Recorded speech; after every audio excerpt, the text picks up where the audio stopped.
From being a triple division threat to the jobs he kept up just so he could continue training. How much do you actually know about the newly crowned UFC lightweight king, Ilia Topuria? Be sure to let us know in the comments down below what you think his next fight should be. Here are 10 things you might not know about this living legend.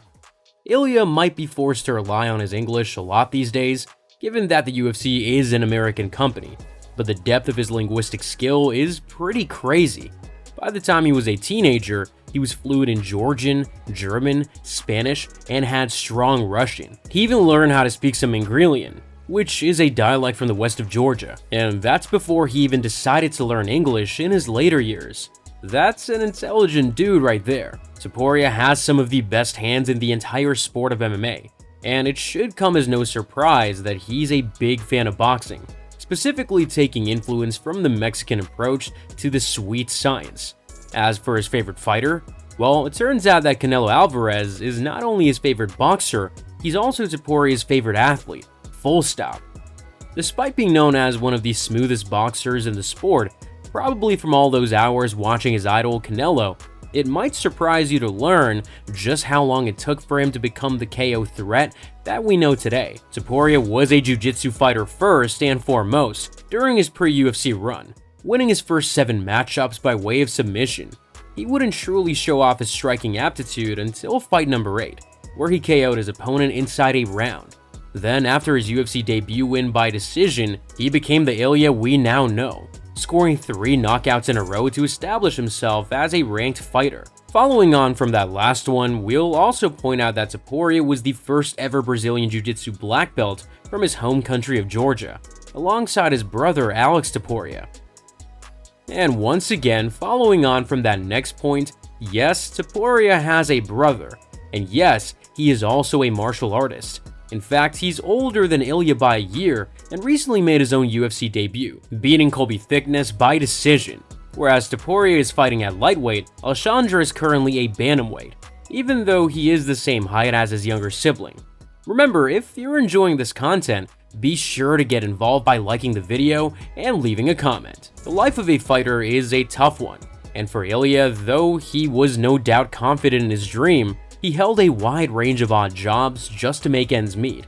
Over the years, he worked as a cashier in a branch of the clothing retailer Stradivarius, as a security guard, took a job working on a beach, and taught jiu-jitsu in a gym in Murcia, Spain. We don't know exactly when he decided to go full-time with MMA, but it's pretty safe to say that it was an excellent decision. Considering that his most used skill early on in his career was his jiu-jitsu, it might surprise you to know that his first martial arts exposure came at the age of just 6 years old, when he and his brother began to train Greco-Roman wrestling at their local school.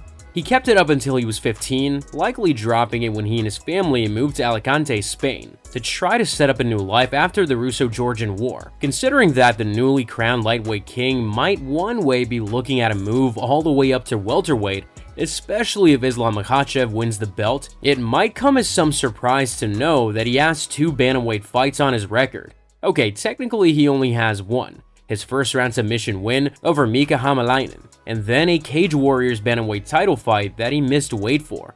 Sure, he won the fight, but he was unable to claim the belt due to the weight miss. But going from 135 to 145 and now to 155 is quite the leap. And if he continues to climb, it'll be even crazier. Speaking of Ilia's bantamweight run, back in 2018, when he was technically still considered a 135-pounder, he actually received an offer to debut in the UFC against the future champion Petr Yan. But even though Topuria gladly accepted, the fight ended up going to Sung Jin Soo instead. And all things considered, it might have been for the best. Ilia was just 21 years old, and Yan was already gunning for the bantamweight top 15. But hey, that would have been a wild fight, right? Though Topuria was born in Germany to Georgian refugee parents, he returned to his home country at the age of 7, spending 8 years there before eventually moving to Spain. If you ask Ilia these days where he's from, he'll tell you that he divides his loyalty evenly between Spain and Georgia. And it's pretty clear that the people of both nations agree. He obtained Spanish citizenship in March of 2024, and then, just 2 weeks later, he was awarded the Order of Honor by the President of Georgia. He is openly loved by the people of both nations, making him a huge star on European soil. But just how far do you think Ilia Topuria can go in the pursuit of GOAT status? Enjoy this video? Well, why don't you support the channel by checking out some of our other uploads? Thanks for watching!